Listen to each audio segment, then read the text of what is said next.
गांव था जिसका नाम था रामनगर। इस गांव में माधव नाम का एक बहुत गरीब आदमी रहता था। उसके साथ उसकी छोटी सी बेटी।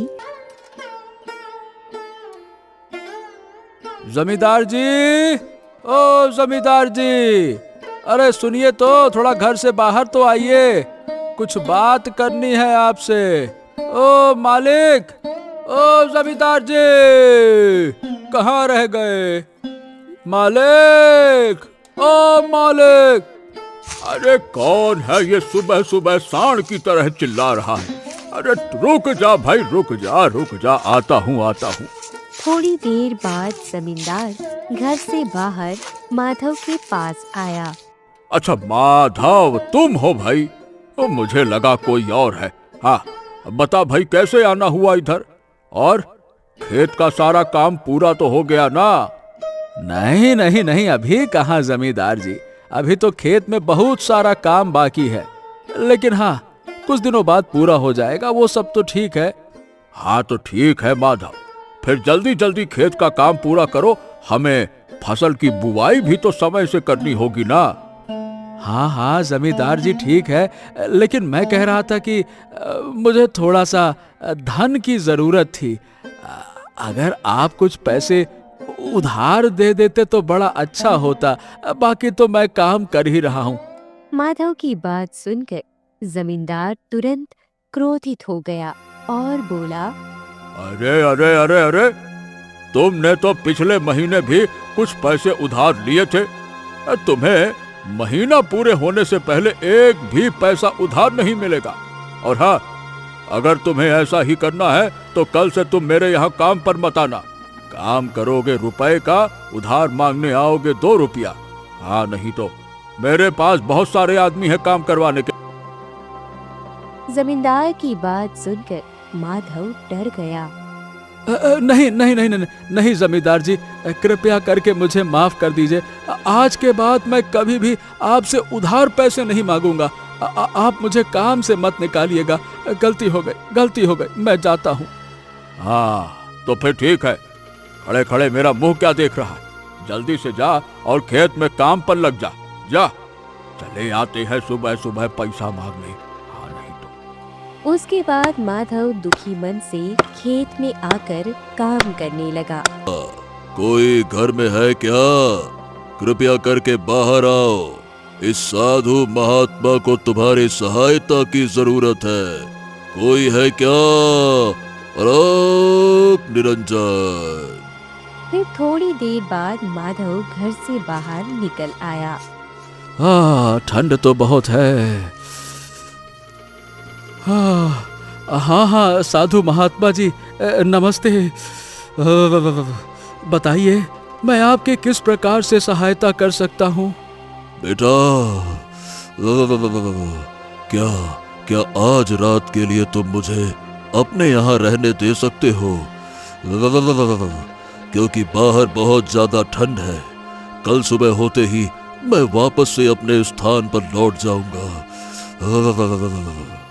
हाँ, जरूर साधु महात्मा जी, क्यों नहीं। ये तो मेरा सौभाग्य होगा कि मुझे किसी साधु महात्मा की सेवा करने का अवसर मिल रहा है। आइए ना, आइए। माधव साधु महात्मा को लेकर अपनी कुटिया के अंदर आए। दरअसल साधु महाराज जी, मैं क्या बताऊं, मैं बहुत ही गरीब हूँ और मेरे पास इतने पैसे नहीं हैं। साधु महात्मा माधव की बात सुनकर समझ गए कि यह आदमी बहुत ज्यादा गरीब है और जैसे तैसे करके अपना और अपनी बेटी का गुजारा करता है। अब साधु महात्मा जी, अब आप पूरे दिन पता नहीं कितना चले होंगे। रुकिए, मैं आपके लिए थोड़ा सा भोजन का प्रबंध करता हूँ। हाँ, ठीक है बेटा, ठीक है। माधव साधु महात्मा के लिए खाना बनाने चला गया और थोड़ी देर बाद सूखे चावल बनाकर लाया। महात्मा जी, देखिए, मुझे माफ कर दीजिएगा, मैं आपको इन सूखे चावलों के अलावा और कुछ नहीं खिला सकता। अब जो है यही है। अब चलो ठीक है बेटा, कोई बात नहीं। तो खाना खाने के बाद साधु महात्मा कुटिया में कुछ मंत्र पढ़ना शुरू करते। अगली सुबह अरे अरे, ये साधु महात्मा कुटिया में कहीं दिखाई नहीं दे रहे। माधव साधु महात्मा की तलाश में घर से बाहर निकला।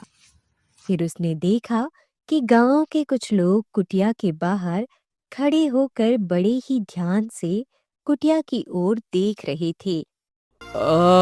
क्या क्या हुआ गांव वालों? आप सब इतनी सुबह सुबह मेरे घर के बाहर क्यों खड़े हैं? बताइए, आप सबका इधर कैसे आना हुआ और आप सब मेरी कुटिया की ओर क्यों देख रहे हैं? सब ठीक तो है ना? अरे माधव, कल रात तुमने अपने घर में ऐसा क्या किया जो तुम्हारे घर से हल्की हल्की सी रोशनी निकल रही थी, हैं? गांव वालों की बात सुनकर माधव हैरान रह गया। अरे, आप सब ये कैसी बातें कर रहे हैं? मेरे घर से रोशनी कैसे निकल सकती है? मेरे घर में तो जलने के लिए भी कुछ नहीं है। मुझे तो इसके बारे में देखिए कुछ नहीं पता। शायद कोई भ्रम हुआ होगा आप लोगों को। उसके बाद गांव वाले आपस में माधव की कुटिया के बारे में उल्टी सीधी बातें बनाने लगे। फिर 2 दिन बाद गांव में ठंड और भी ज्यादा बढ़ गई और गांव के अधिकतर लोग ठंड से कांपकर परेशान। फिर कुछ दिनों बाद उस राज्य का राजा अपनी रानी से बात करते हुए कहता है। महारानी, मैं अपने राज्यवासियों की परीक्षा लेना चाहता हूँ। हम ये देखना चाहते हैं कि राज्य के लोगों में एक दूसरे के प्रति करुणा दया है या नहीं। लेकिन हमें ये समझ में नहीं आ रहा कि हम ये पता करें तो करें कैसे। अच्छा, अब आप ही बताइए। अगर आपके समझ में कुछ आए तो बताइए कैसे क्या करें। थोड़ी देर सोचने के बाद महारानी बोली, महाराज, अगर आपको ऐसा करना है तो मेरे पास उसके लिए एक बहुत अच्छी योजना है। ठीक है महारानी, तो बताइए कौन सी योजना सोची है आपने? देखिए महाराज, अगर आप सीधे राज्यवासियों के सामने इस रूप में जाएंगे तो वे आपसे डरेंगे और आप जो कहेंगे वह सब मानेंगे। महारानी, आप हैं तो तेज। ये आपने बिल्कुल ठीक कहा। और फिर आगे हमें क्या करना चाहिए? महाराज, मैं सोच रही हूँ कि क्यों ना आप अपना भेष बदलकर राज्य के लोगों की परीक्षा लें। ऐसा करने से आपको यह पता चल जाएगा कि कौन बुरा है और कौन अच्छा। महारानी का यह विचार महाराज को बहुत अच्छा लगा। बहुत बढ़िया, उम्दा। आपका ये विचार हमें बहुत अच्छा लगा। ऐसा करने से सभी लोगों की सच्चाई सामने आ जाएगी। ठीक है, तो फिर कल सुबह होते ही मैं किसी और रूप में राज्य के लोगों की परीक्षा लेने जाऊंगा। ठीक है? ठीक है महाराज। अभी वह दोनों आपस में बातें कर ही रहे होते हैं, तभी मंत्री वहां पहुंचा। महाराज और महारानी दोनों की जय हो, जय हो। क्या बात है महाराज और महारानी, क्या योजना बनाई जा रही है? जरा मुझको भी बताइए, मैं भी तो देखूं। उसके बाद राजा ने मंत्री को अपनी सारी योजना बताई। आहा, क्या बात है महाराज, क्या बात है। ये आपने बहुत अच्छा विचार सोचा है। ऐसा करने से हमें पता चलेगा कि राज्यवासियों के मन में चल क्या रहा है। वही तो मंत्री जी, इसीलिए तो हम ऐसा कर रहे हैं। अब बस कल सुबह होने का इंतजार है। सुबह होते ही महाराज ने जैसा सोचा था ठीक वैसे ही साधारण आदमी की तरह कपड़े पहनकर राज्य की ओर निकल पड़े। उसके बाद राजा एक बूढ़ी माँ के घर पहुंचे। राम राम बूढ़ी काकी। ओ काकी, मैंने पिछले कुछ दिनों से खाना नहीं खाया और इस कड़कड़ाती ठंड में बस इधर उधर घूम रहा हूँ। ए काकी, क्या आप हमको थोड़ा सा खाना खिला सकती हैं और थोड़ा सा आग के पास बैठने दे सकती हैं क्या? बहुत ही ठंड है काकी। राजा साधारण कपड़ों में था, इस कारण राज्य का कोई भी व्यक्ति उसे पहचान नहीं पा रहा था और ऐसे ही बूढ़ी माँ ने भी राजा को नहीं पहचाना। अरे सुबह सुबह पता नहीं कहाँ से ये भिखारी आ जाते हैं। मैंने इस भिखारी का मुंह सुबह सुबह देख लिया। अब तो मेरा पूरा दिन खराब जाएगा। चुपचाप यहाँ से चला जा, वरना अभी डंडे से मार कर तेरा हाथ पैर तोड़ दूंगी। अरे बूढ़ी काकी, अगर आपको कुछ देना नहीं है तो मत दीजिए, लेकिन ऐसे गुस्सा क्यों हो रही हैं? अरे अरे, इस भिखारी की हिम्मत तो देखो, मेरे घर आकर मुझसे ही जबान लड़ा रहा है। कैलाश बेटा, अरे ओ कैलाश बेटा, जरा घर से डंडा तो लाओ। अभी मैं इस भिखारी को बताती हूँ। तभी अंदर से आवाज आई, हाँ ठीक है, रुको माँ, अभी डंडा लाता हूँ। अरे अरे अरे, ये बुढ़िया तो कुछ ज्यादा ही घमंडी लग रही है। ठीक है, रुक जाओ बूढ़ी अम्मा, तुम्हारी खबर तो मैं बाद में लूंगा। मुझे और आगे जाकर देखना चाहिए। इतना कहकर राजा थोड़ा और आगे गए। फिर उन्हें एक मिठाई की दुकान दिखाई पड़ी। ए काका, मैं पिछले कुछ दिनों से भूखा हूँ और हमारे पास इतने पैसे भी नहीं हैं कि कुछ खरीद कर खा सकूं। अब तो ऐसा लगता है कि भूख के कारण एक कदम भी और नहीं चल पाऊंगा। कृपया करके मुझे थोड़ी सी मिठाई खाने को दे सकते हैं क्या? अरे ओ भिखारी, तू भूखा है तो इसमें मैं क्या करूं? चुपचाप यहाँ से चला जा, तुझे कुछ भी नहीं मिलने वाला। पता नहीं कहां कहां से ऐसे मुंह उठाकर चले आते हैं। अरे चल भाग यहाँ से, नालायक कहीं का। वाह वाह वाह वाह वाह काका, तुम भी बाकियों की तरह घमंडी निकले। एक तो मुझे बहुत जोरों की ठंड भी लग रही है। चलो किसी और के पास जाकर देखूं या फिर राजमहल लौट जाऊं। मैं तो सोचता था कि मेरे राज्य के लोग बहुत अच्छे हैं, ऐसे हैं वैसे हैं। अरे धात तेरे की, ये तो सब बेकार लोग हैं, किसी दूसरे की सहायता भी नहीं करते। यहाँ सब एक जैसे लोग हैं, मतलबी और घमंडी। राजा मन में इतना सोचकर आगे चला गया। थोड़ी दूर जाने के बाद उसे माधव की छोटी सी कुटिया दिखाई दी।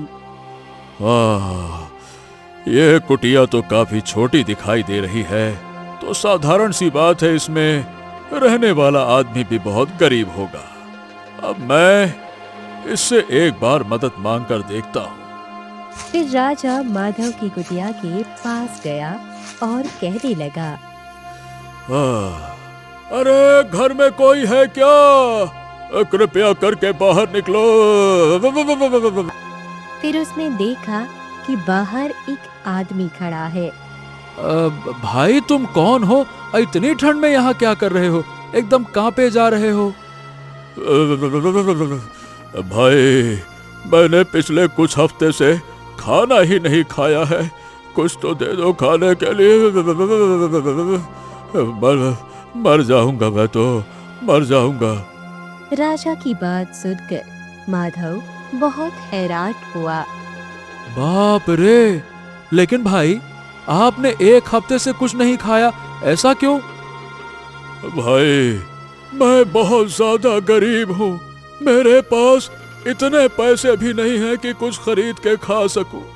इसीलिए मैं पिछले एक हफ्ते से भूखा हूँ। इस कड़कड़ाती ठंड में इधर उधर भटक रहा हूँ। अगर आप मुझे कुछ खिला दे तो बड़ा अच्छा होगा। राजा की बात सुनकर माधव को बहुत दुख हुआ। हे भगवान, आज तक तो मैं अपने आप को सबसे अभागा मानता था, सबसे गरीब समझता था, लेकिन यहाँ तो सबके अपने ही दुख हैं। नहीं, मुझे इस आदमी की जल्द से जल्द सहायता करनी चाहिए। हाँ, मैं तुम्हें खाना खिलाऊंगा। देखो, मैं इतना अमीर तो नहीं हूं कि तुम्हें अच्छे अच्छे पकवान खिलाऊं, लेकिन मेरे पास जो कुछ भी है मैं तुम्हें वो जरूर खिलाऊंगा। आओ, तुम मेरे साथ कुटिया में अंदर आओ। माधव तुरंत राजा को कुटिया के अंदर लेकर आया। राजा को बहुत तेज ठंड लग रही थी। कुटिया के अंदर आते ही राजा को अचानक गर्मी महसूस हुई।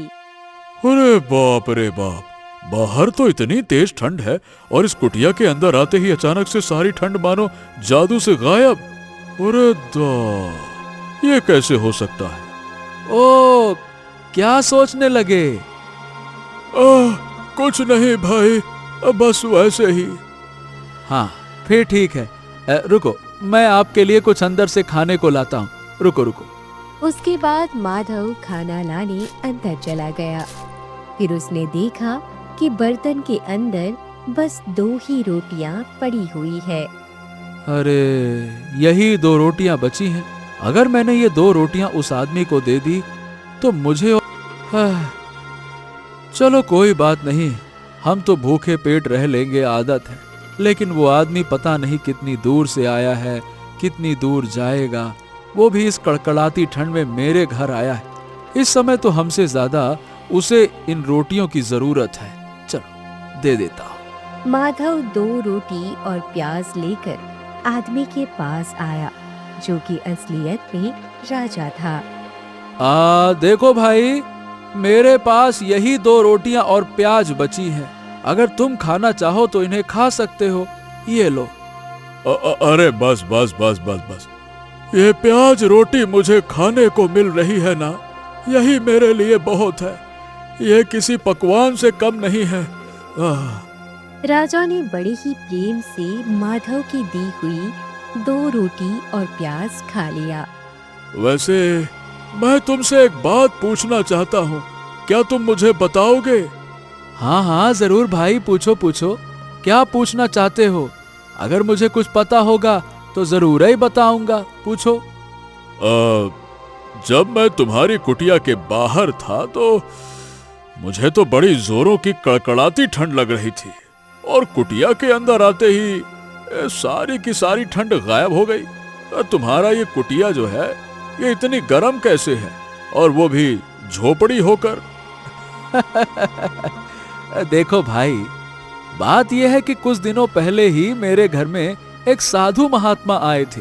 बस तभी से मेरे घर में ठंड नहीं लगती और पूरा घर यूं ही गर्म रहता है। अच्छा, ये बात है। हाँ भाई, और कुछ सालों पहले ठंड में ठिठुर कर क्या है कि मेरी पत्नी की मौत हो गई थी। इसीलिए अब मैं नहीं चाहता कि कोई और ठंड की वजह से मरे। अरे वाह, इतना अच्छा और दयालु आदमी मैंने अपने पूरे जिंदगी में नहीं देखा। वाह, कितना मन का साफ है, एकदम साफ पानी की तरह। क्या बात है, ये आदमी अपने हिस्से की रोटी न खाकर मुझे दे देता है। हाय हाय हाय हाय।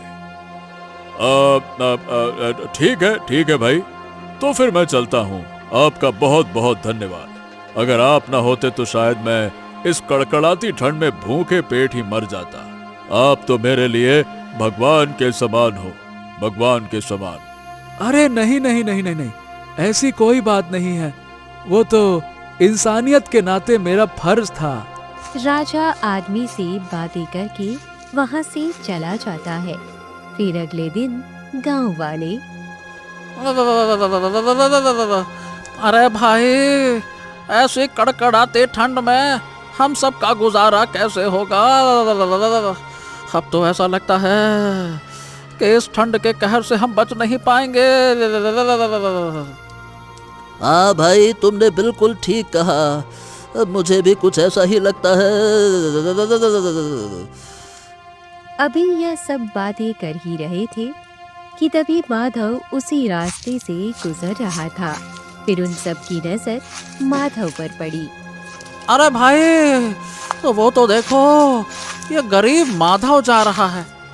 लेकिन मैं कुछ दिनों से ध्यान दे रहा हूँ कि हम सब ठंड से परेशान हैं, लेकिन वो बिल्कुल भी परेशान नहीं है और उसके घर में गर्मी बनी रहती है। ये क्या चक्कर है? हाँ भाई, तुमने बिल्कुल ठीक कहा, और मुझे लगता है कि माधव अपने घर में कोई तांत्रिक कार्य करता है। अरे भाई, अगर ऐसी बात है तो हमें इस बात की असली सच्चाई पता लगानी होगी। हाँ तो ठीक है, रुको, मैं माधव को अभी बुलाता हूँ। उसके बाद उन्होंने माधव को बुलाया। ए माधव, इधर आओ, इधर आओ। ए माधव भाई, आओ तो सही। हाँ हाँ भाई, रुको, आता हूँ, रुको। इतना कहकर माधव गांव वालों के पास आया। अच्छा माधव, तू अपने घर में ऐसा क्या करता है कि तेरे घर में गर्मी बनी रहती है? कहीं तो कुछ तांत्रिक क्रिया वाला कार्य तो नहीं करता है? नहीं, आप सब ये कैसी बातें कर रहे हैं?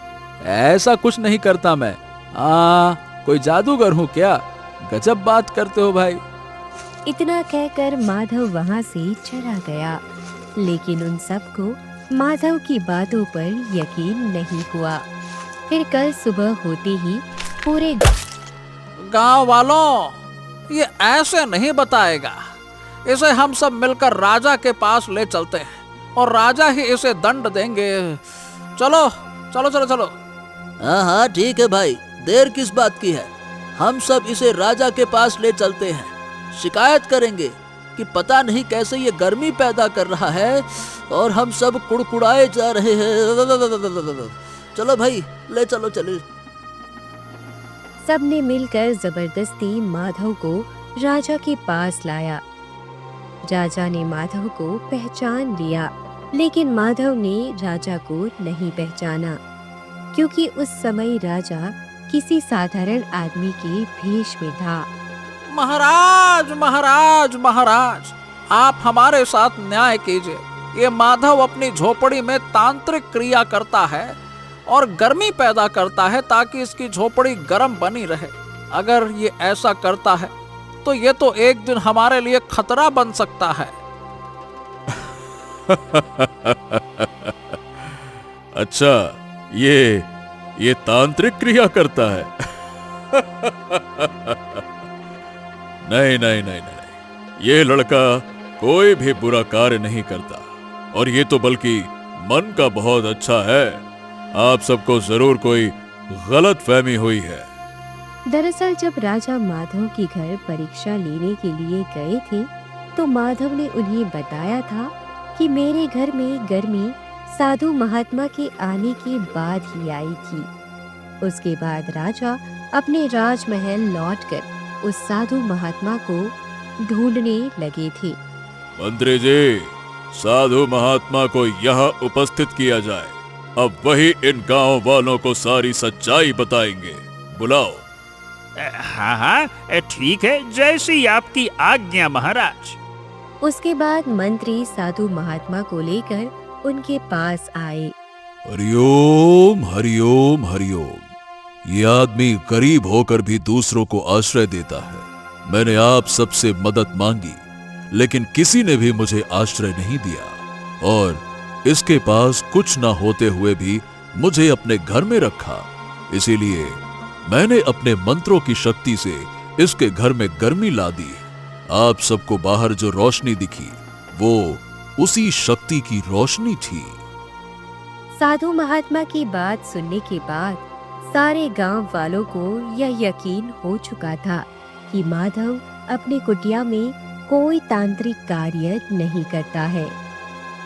आप हम सबको माफ कर दो माधव भाई। हम सब ने मिलकर तुम्हारे साथ बहुत बुरा किया। हमें लगा कि तुम अपनी कुटिया में कोई तांत्रिक कार्य करते हो, इसलिए हम सब ने तुम्हारे साथ ये किया।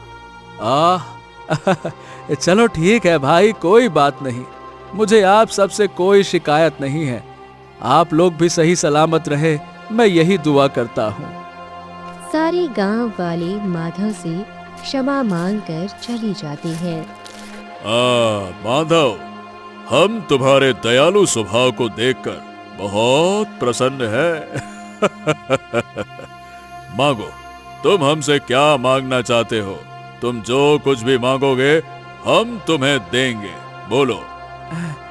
महाराज, मैं तो अपने जीवन में खुश हूँ, लेकिन अगर आप अपने राजमहल में मुझे कोई कार्य दे देते तो मैं वो कार्य करके अपनी बेटी का पालन पोषण अच्छे से कर पाता।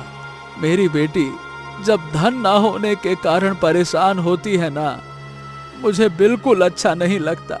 मैं उसको खिला नहीं पाता तो अंदर ही अंदर बहुत रोता हूँ। अरे बस बस बस बस, चलो ठीक है माधव, आज के बाद मैं तुम्हें अपने राजमहल में सैनिक के रूप में रखता हूँ और उससे मिले हुए धन से तुम अपने परिवार का गुजारा अच्छे से कर पाओगे। अब खुश? चलो, कल से तुम राजमहल में काम पर आ जाना। माधव इतने बड़े राजमहल में सैनिक का कार्य पाकर बहुत खुश होता है। महाराज, आपका बहुत बहुत धन्यवाद। आपके कारण मेरा जीवन खुशियों से भर गया। अब मैं अपनी बिटिया का पालन पोषण अच्छे से कर पाऊंगा। महाराज की जय हो, महाराज की जय हो।